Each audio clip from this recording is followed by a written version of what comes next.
going to talk about a project that is 3 years sort of building. So 3 years ago, John Vucetich, who's from Michigan Tech University, came and gave a talk about 50 years of research on moose and wolves.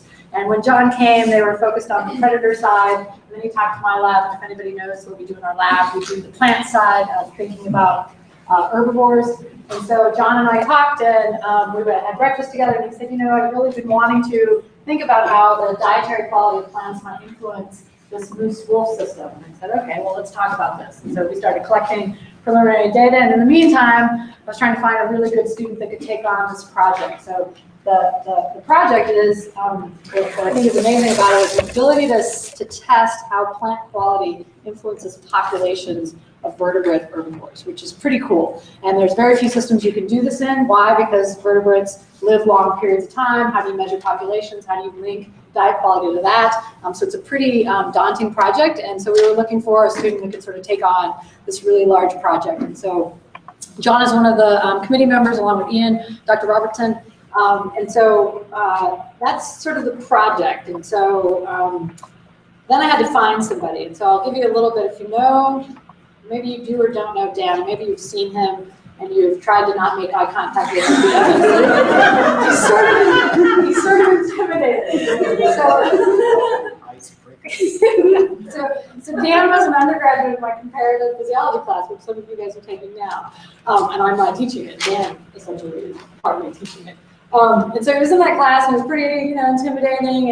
And I realized after a couple of hard exam questions that Dan would write little sort of clever notes on the side. And I'm like, well, at least he has a sense of humor, I think. And so I learned a little bit more about Dan. And then the next year, he TA'd for the class as an undergraduate, got credit to teach this class. So he came back, and I thought, well, he must not, I sort of thought he didn't like the color. He sort of been to talk to his classes at you. I don't know if he likes me or not, but he wanted to teach the class, so he came back. And then he taught it for 2 semesters. And so I think students would come to me for questions, and I'd go, did you talk to Dan? And they'd go, no, he's scary. And I go, well, no, it's okay. You go to Dan and ask him. And so they finally, once you get to know Dan, you find out that he's a very gentle soul. He's very nice.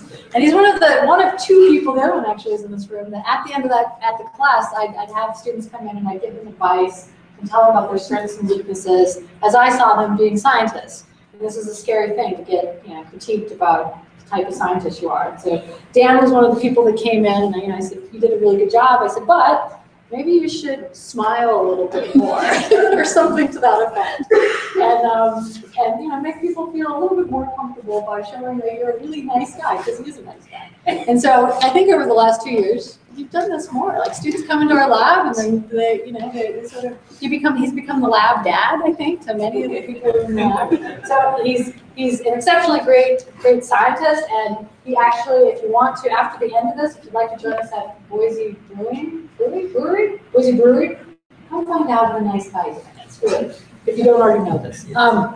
So a little bit more before we get started about Dan and why he has this image, right? So he worked over a decade in a adult male correctional facility. Yeah, so he worked there for a long period of time. What that means is that he can deal with disasters and unpredictability, which allows him to work well with me. So that's prepared for creating my lab. He's also an instructor for Peace Officers Academy. Standards of Training Academy. So he trains peace officers. Right, so this tells you that he's probably a pretty good instructor. He can get people to do what he wants them to do and do it really well, which is another great trait that he has. And 2 of the courses that he taught, use of force and force on force. I don't even want to know what those 2 classes are, but I'm pretty sure that's how he has beaten his thesis into submission, and why he has such a great project is that he just sort of can make things happen. And so I think it's force on force, which has created what a great project. And so Dan, I'm going to let you now tell us about that project. All right. Thank you, Jen. Thank you, everybody, for coming today. As Jen mentioned, I'm going to be talking about how plant secondary metabolites influence population dynamics of herbivores. So since before ecology was even a science, managers, regulators, wildlife enthusiasts, they've all been interested in the population dynamics of herbivores. After all, many of these species are economically important that drive regional and local market values roughly around this time of year. So it's pretty important for managers to understand the dynamics that drive them so that they can maintain these revenue streams. Historically, it's been a top-down approach where they look at the population dynamics through predation. I'm sure many of you have seen this figure before or one just like it. This shows the cyclical rise and fall of the hare population and the Canadian lynx population, which is a primary predator on the snowshoe hare.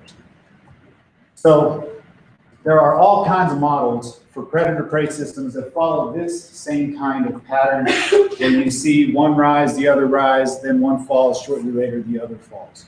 You can see these in any predator-prey model that has been studied, but they all focus on predation. And while habitat is always considered and it's always an important element, the question is rarely asked, how do the secondary metabolites produced by the forage affect these population cycles of herbivores?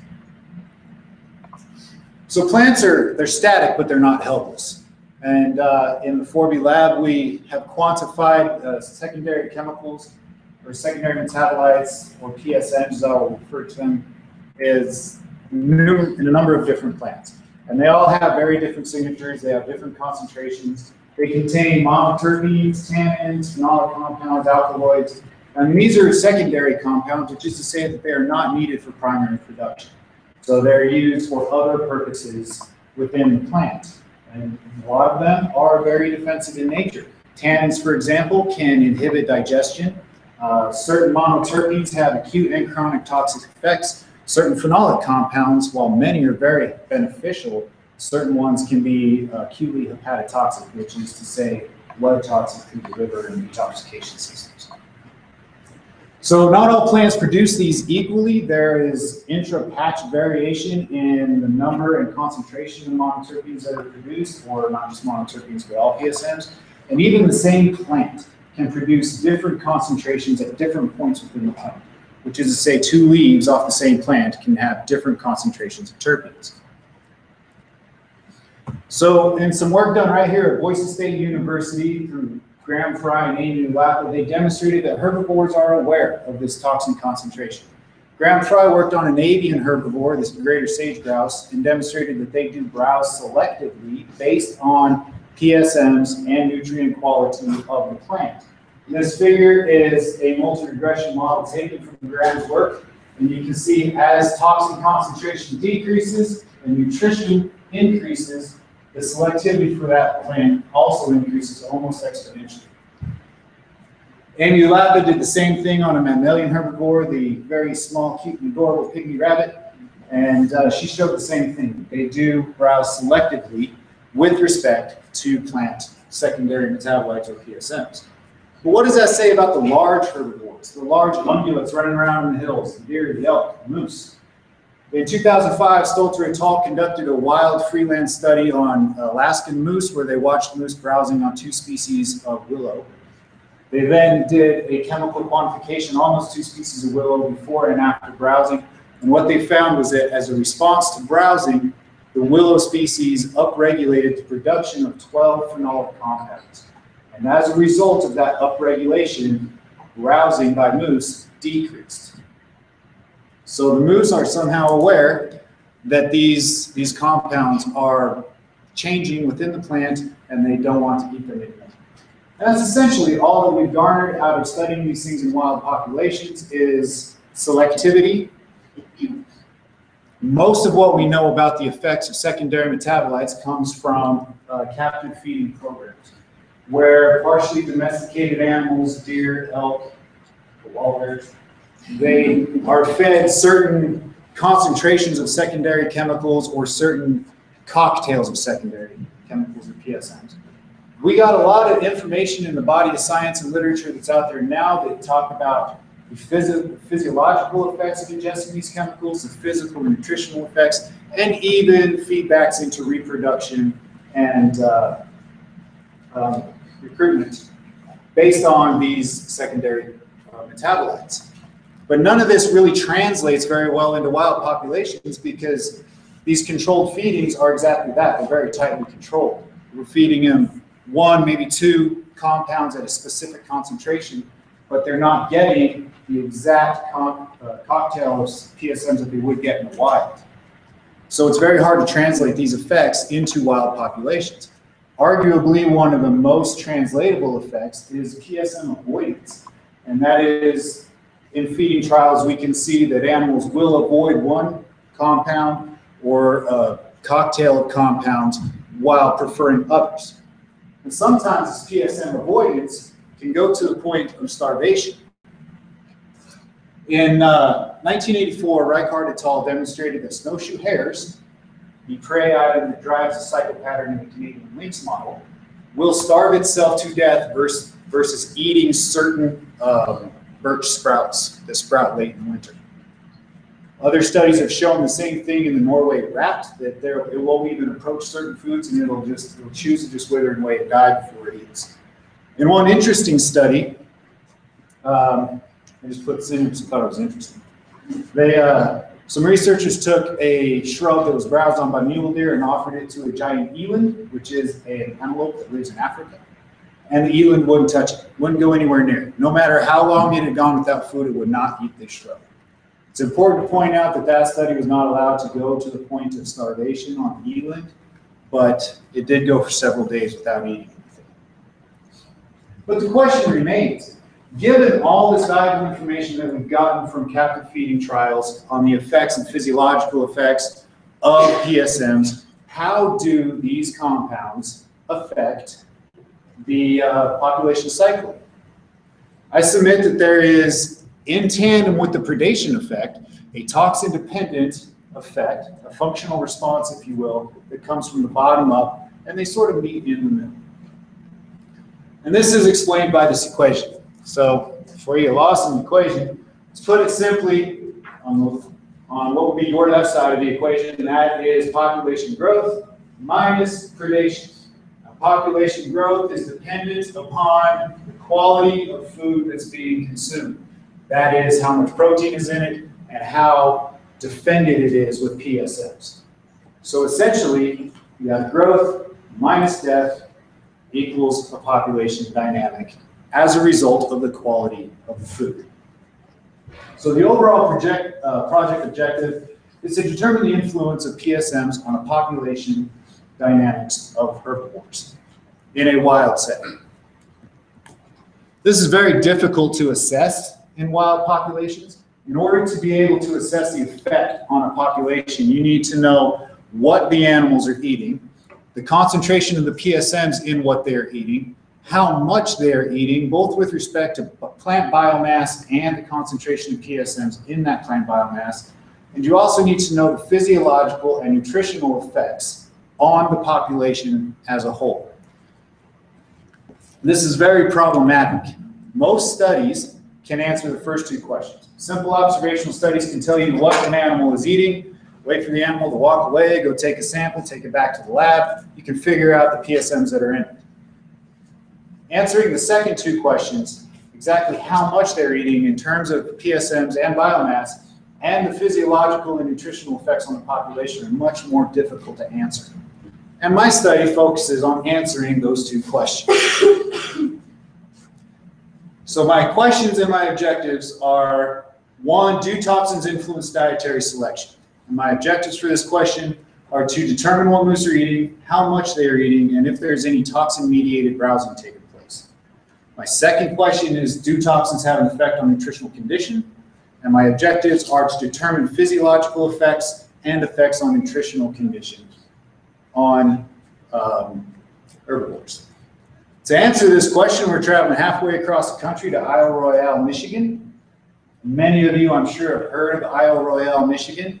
For those of you that have not heard of it, it is a forested island located in the northwest corner of Lake Superior. It is 22 miles from Ontario and 25 kilometers from Grand Portage, Minnesota. It's a forested island. The chief source of forage on the island is balsam fir trees. It is home to an isolated population of moose and an isolated population of Canadian great wolves. It's been studied as a predator-prey model system in excess of 50 years. In the 1920s, moose were introduced to the island.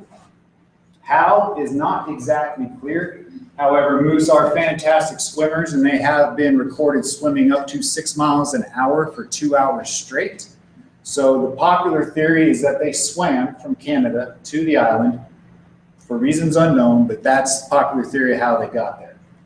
They existed on the island completely unchecked by anything but their food source for 20 years until the late 1940s, when an ice bridge formed between Canada and the island, allowing wolves to cross. The ice bridge melted, wolves got stuck there, and thus was born one of the only single predator, single prey systems that we're aware of. Hence why it's been studied so intensely for so long. This population cycling model here comes from the island. It shows the population of wolves and the population of moose on Isle Royale, provided by Dr. John Busatich at Michigan Technological University. And you can see how once the wolf population crashed, the moose population was allowed to climb until it crashed, and then they just sort of stabilize each other out again, as you would expect a predator-prey system to do. But what you have not seen is this model. And this is not published anywhere. This is a brand new model as of this year. And what it shows is that as of February of this year, there are 3 wolves left on Isle Royale with no reproduction being documented. So, what does that mean for the moose? As you can see, moose populations are continuing to climb. And we know there are 2 ways that moose die on this island. They die from predation or they die from starvation. We know this through bone marrow analysis of corpses found on the island. And bone marrow is one of the largest sinks of fat reserves in the body, and it's the last to be utilized under a starvation event. So in cervids, a bone marrow content, femoral bone marrow content of 80% or greater is considered to be excellent health. Starvation is considered below 20%. So by analyzing carcasses for bone marrow, we know that it's either predation or starvation that is killing the moose on this island. So with future concerns is as early as next year, there could be no more wolves on the island, no more predation checking this moose population. So that leaves only the starvation event and the plants to help regulate the moose populations. And that is where we come to question number 1. Do toxins influence dietary selection of moose on Isle Royale? So Isle Royale exhibits spatial heterogeneity in terms of its available forage. On the western end of the island, thick, nutrient-rich glacier till soils support vegetation that is predominantly cedar, with almost equal amounts of balsam fir and a helping of deciduous trees, which consist mostly of maple, ash, elm, and things and similar species. The western end, or the eastern end of the island, excuse me, is thin, nutrient-poor soils that support large, mature stances of balsam fir. So balsam fir is the most abundant forage on the island. So the first question we need to answer is, what are the moose eating? This was a study done by Parikh et al. At MTU, where they did fecal histology on winter collected fecal pellets on the island. And what she found was that on the eastern end, where balsam fir is the most abundant, to no surprise, it was the most abundant component of the fecal pellets. But interestingly, on the western end, where balsam fir is actually less abundant than cedar, it was still the most abundant choice of browse found in the fecal pellets. So this information tells us that they're preferring the balsam fir over the cedar under winter nutritional conditions. So to study browsing, 31 browsing patches were identified by researchers from MTU on both sides of the island. Patches were identified by following moose tracks in the snow. They would follow the tracks until they found a stand of trees that had been browsed on. They would locate 3 browse trees within that foraging patch and 3 non-browse trees within the foraging patch. The non-browse trees had to be available to the animal with respect to its tracks in the snow, which is to say that they had to be able to reach it. Yet for some reason elected not to. So the browse and the non-browse in relatively close proximity to each other. So once these foraging patches were identified, 3 browsed, 3 unbrowsed trees within the foraging patch were identified, and samples were collected from those trees. Now, moose is a Native American Algonquin term. It stands for twig eater, and they're so named because they eat sticks. So browse marks on trees where moose have browsed are very easily to identify. So that is your standard browse mark. It's obviously they just chomp the twig right off, very easy to identify. So those browse diameters, they're measured with calipers to the nearest millimeter. And this graph right here, this is work that was done by a PhD student at MTU in the late 1980s relating bite diameter to intake amount per gram dry matter per minute of intake. So using the findings from that study, we can equate the amount, the bite diameter, to how much mass the moose is injecting in terms of plant biomass. Multiply that by the PSM concentrations that we discover in the lab through chemical analysis, and we can arrive at how much PSMs the moose is ingesting per minute. So I mentioned earlier intraplant variation with respect to PSMs. Balsam fir, they grow a new whorl concentrically around the center trunk, 1 new whorl each year. Keeping consistent with PSM concentrations being variant even within a single plant, each whorl could have different concentrations of PSMs. So when samples were collected, they were collected from the same whorl as the browsed mark. And then on the unbrowsed trees, they were collected from the same respective whorl and location on the unbrowsed tree as well to try to mitigate that intraplant variation in PSMs. So when we had all those samples collected, brought them back to the lab here, we ground them all into dust with liquid nitrogen, and we tested them for a number of secondary metabolites. We used headspace gas chromatography, that top left figure there, to test for monoterpenes, which are volatile compounds. We used a colorimetric assay, the top right figure there, to test for total phenolics. The bottom left figure here is radial diffusion. It's a tannin assay, using protein precipitate rings to measure tannin concentrations. And we also sent subsamples to Dairy One Forge Laboratory in New York for total protein analysis. So the way it's going to be analyzed is the browse and the non-browse. They'll be ran as paired design, 32 samples per year for a total of 4 years. Conditional logistic regressions models may also be used to analyze differences in PSM concentration and protein concentration between east and west end browsing patches. And all this is going to be added to a much larger data set that has been collected for many years before we started doing the actual chemistry on these trees to determine how moose are selecting their browsing. I will most likely not be involved in that analysis, but I might be, I don't know yet. So in 2013, a pilot study that was done by Breck and Robb right here at Boise State University revealed results that were somewhat consistent with our hypothesis, and that is we did see on the west end of the island there is variation in monoterpenes between browsed and unbrowsed. On the east end, there does not appear to be a whole lot of selection going on either way.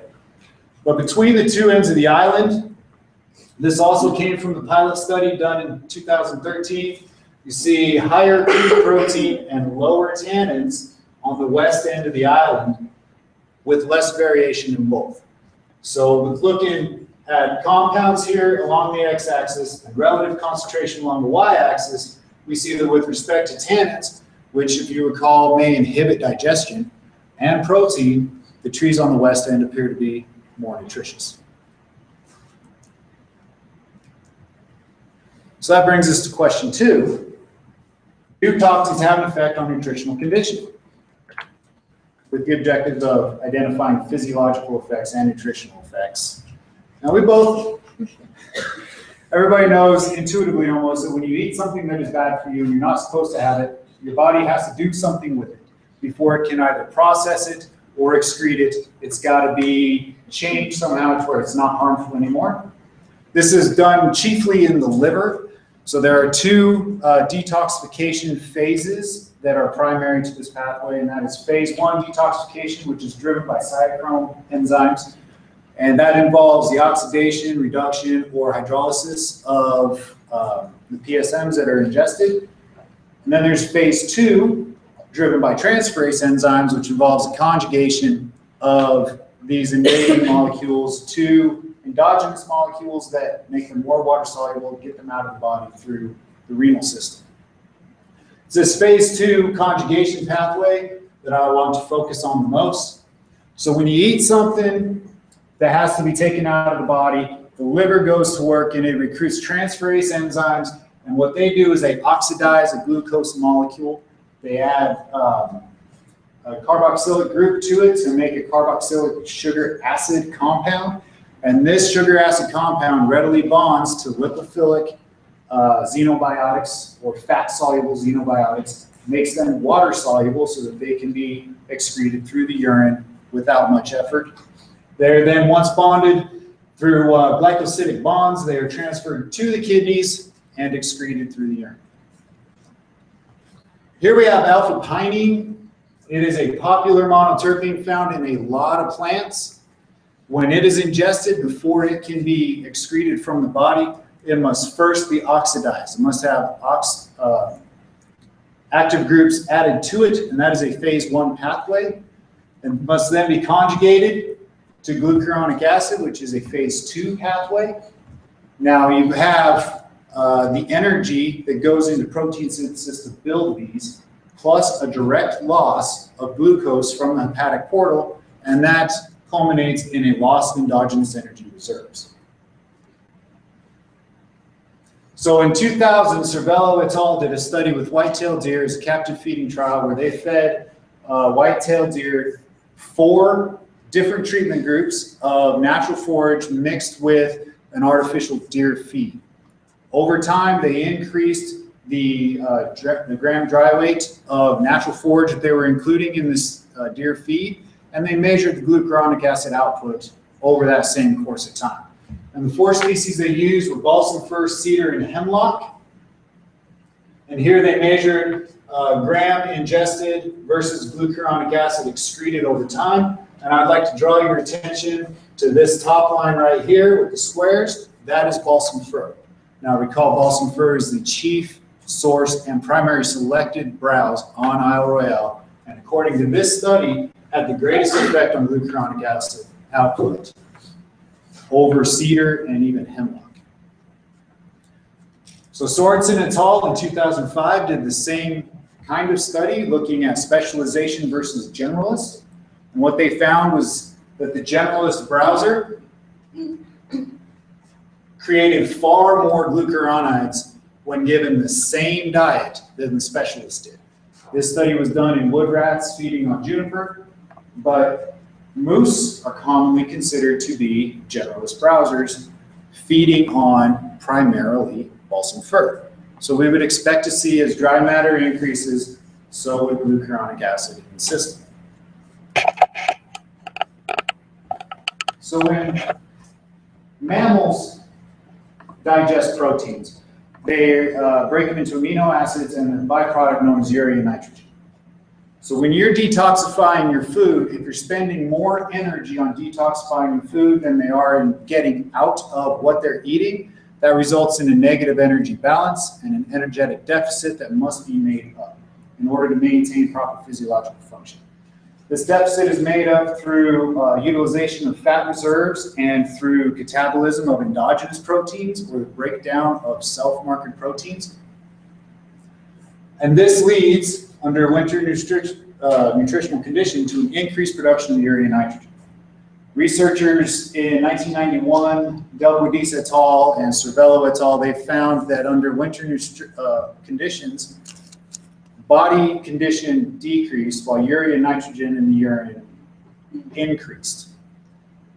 So they found that as winter conditions increased and as winter prolonged, urea and nitrogen was increasing, while body condition in terms of fat reserves and muscle, lean muscle mass, it was all decreasing. So urea and nitrogen increase equated to a decrease in nutritional condition. But how does this relate to my system, to what I'm studying? Well, in 1988, researchers at Isle Royale decided to start collecting urine from the snow. At that time, they had no idea what they were going to do with it, but as scientists do, they decided that might actually be useful someday, so they picked it up and kept it. In 1991, when Del Rodis released his findings concerning urea and nitrogen and its relation to nutritional condition, researchers at MTU, they sent these urine samples that they've been saving to Wolf Laboratories in Bloomington, Minnesota, to be analyzed for urea, nitrogen, and creatinine. Creatinine is another metabolite that is produced and excreted exclusively through the renal system. It is produced in skeletal muscles. It's the reduced form of creatine phosphate, which is the primary energy source for skeletal muscles. The thing with creatinine is that it's produced at a constant rate over time. So by taking urea and nitrogen values as a ratio to creatinine values, you can adjust for dilution factors of the snow and relative hydration of the animal. So they sent these samples to Wolf Laboratories to be analyzed for urea, nitrogen, and creatinine. And starting in May of this year, they sent 19 years of these samples here to Boise State University to be analyzed for glucuronic acid. The hypothesis is that as glucuronic acid increases, they're putting out more energy into detoxifying their food, thus their nutritional condition is going to increase with the more toxins that they consume. So I'd like to draw your attention back to this figure from a couple slides back, where we have, based on Del Rodis' work, urea nitrogen increasing, equating to a decrease in nutritional condition. And this figure is my hypothesized result that as taking glucuronic acid as a ratio to creatinine, as that increases, so will the ratio of urea nitrogen to creatinine. To put it simply, as toxicity increases, nutritional condition decreases.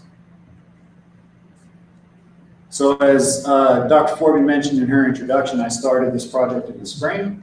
So I had the entire summer to work on this project. And in that time, I analyzed 15 of the 19 years of samples that were sent to me at 40 samples per year. And this figure comes from my preliminary results. This is 1 year of analyzed samples showing a positive, strong correlation that supports my hypothesis of an increase in glucuronic acid output equating to a decrease in nutritional condition, as evidenced by an increase of urea and nitrogen. And it's important to note 13 of the 15 years that I've analyzed have had similar positive correlations. The two that did not, they're being reanalyzed just to make sure that it wasn't an error on my part, but that it was actually the proper results. So taking a second look at my questions and objectives, I asked, do toxins influence dietary selection, and do toxins have an effect on nutritional condition? My objectives for this study are to identify when moose are eating, how much they are eating, both in terms of plant biomass and plant secondary metabolites, and to determine if there's any toxin-mediated selective browsing taking place. Furthermore, I want to determine any physiological effects of toxins or the toxin's nutritional effect on the population as a whole. So with what I have proposed for you today, I have shown methods for determining what is being eaten, the PSM concentration in what is being eaten, how much they are eating, both in terms of biomass and PSM concentration, and the physiological and nutritional effects in a wild population of herbivores. Piecing all this together, we can begin to get at how plant secondary metabolites influence population dynamics of wild herbivores on a population scale. And this figure is preliminary. These are the 13 years of data that I have analyzed from the urine samples, showing relative concentration of glucuronic acid in the population. The blue line is the moose population density taken directly off Dr. Vucetich's chart. The orange line shows the relative concentration of glucuronic acid in the population from 1996 to present. And once again, the overall objective is to determine the influence of PSMs on the population. So with that, I would like to thank my committee members, Dr. Jennifer Forby, John Visitich, and Ian Robertson for their support and help. I'd like to thank my support personnel, Dr. Leah Visitich and John Henderson from MTU for shipping and coordinating all the logistics of this crazy project. Breck and Rob for doing the pilot study. My lab technicians, Mackenzie Hansen and Laura Howler for their staying the course through countless hours of repetitive work. And I'd also like to thank Boise State University, the Department of Biological Science, and the Graduate College for endorsing this project. And with that, I will take any questions that you have.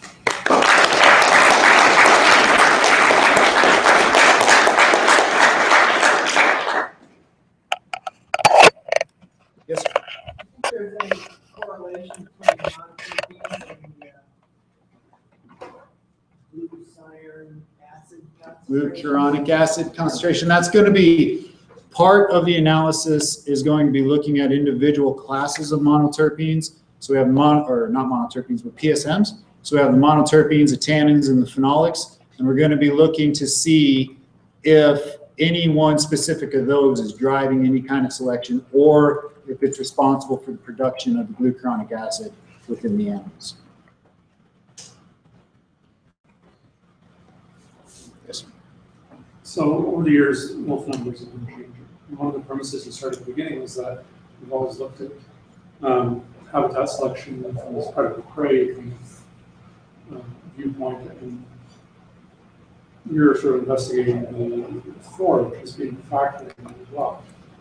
You've got a situation now where wolf numbers are down to almost zero. Mm-hmm. Do you think the fact that it hasn't been zero in the past might be influencing where those use foraging, might be driving them to other areas? And how would that sort of cloud your interpretation now that that pressure is disappearing? It is possible. In one study done in Yellowstone Park, they found that elk would change their habitat based on the presence of wolves or not. So with wolves disappearing on the island, it is very possible that the moose are changing where they forage. As far as how that's going to drive the model, I don't know exactly how that's going to work yet. Unlike a landlocked species, they can't really disperse. So they may move out more towards the more open areas, but I don't think that that will change the physiological effects of what they're eating. Be interested to see if the patterns of where they go start to change over time. I imagine John's pretty. And that might be something that they're watching at MTU, but I don't know if they are or not. Yes, ma'am. Are there population numbers available for moose between the introduction in the early 1900s and then the introduction, arrival of wolves in the 1940s?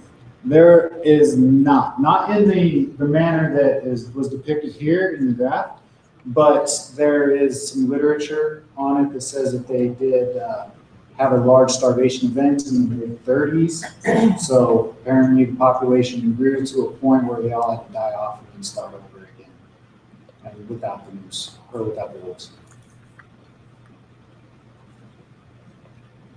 Anything else?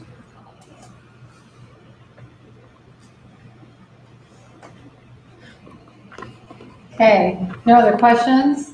Thanks, Dan, and come join us if you'd like.